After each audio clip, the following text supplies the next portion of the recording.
High বন্ধুরা, শুভ সকাল। সবাই কেমন আছো? আশা করি সবাই ভালো আছো। দেখো এই জমিনটায় এই যে ঘাস পরিষ্কার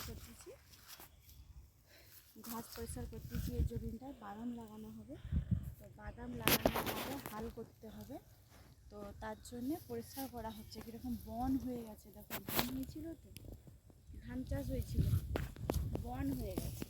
এই বনগুলোকে সব পরিষ্কার করতে হবে, বাদাম লাগানো হবে।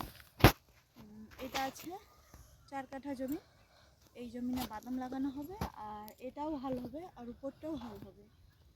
তার জন্য পরিষ্কার করি, সেটা যখন পারে এসে বড়মশাই হাল করে দিয়ে যাবে।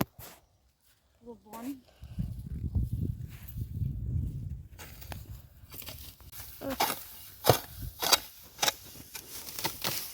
দেখেছো, বনগুলা দেখেছো কিরকম পরিষ্কার না করলে কি হাল হবে। এতে ভালো করে হাল হবে না তখন আর।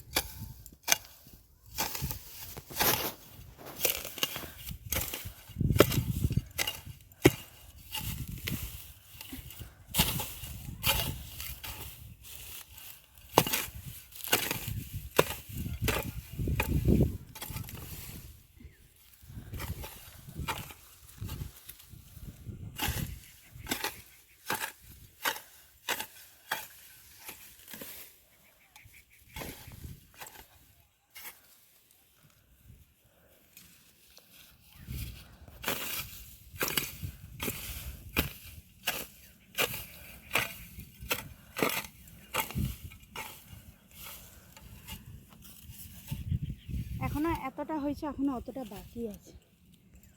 প্রচুর ঘাস, হাইপাই করছি।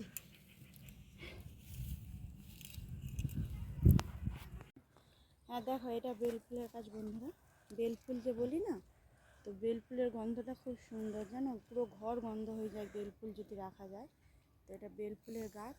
ফুলগুলো দেখো, যেহেতু শীতকালে এখন বেলফুল হয় না, তো একটা দুটো হয়ে আছে কম, তো সেগুলোই দেখাচ্ছি তোমাদের দিকে। এগুলো ওই ফাল্গুন মাস থাকতে ভালোভাবে ফুলটা ওঠে। তো এখন শীতকালে তো এখন ফুল ভালো নেই, ওই একটা দুটো ফুল আর কি, কিন্তু এর গন্ধটা খুব সুন্দর বেলফুলের। এখন দামও আছে বেলফুলের, কিন্তু ফুল নাই বাগানে।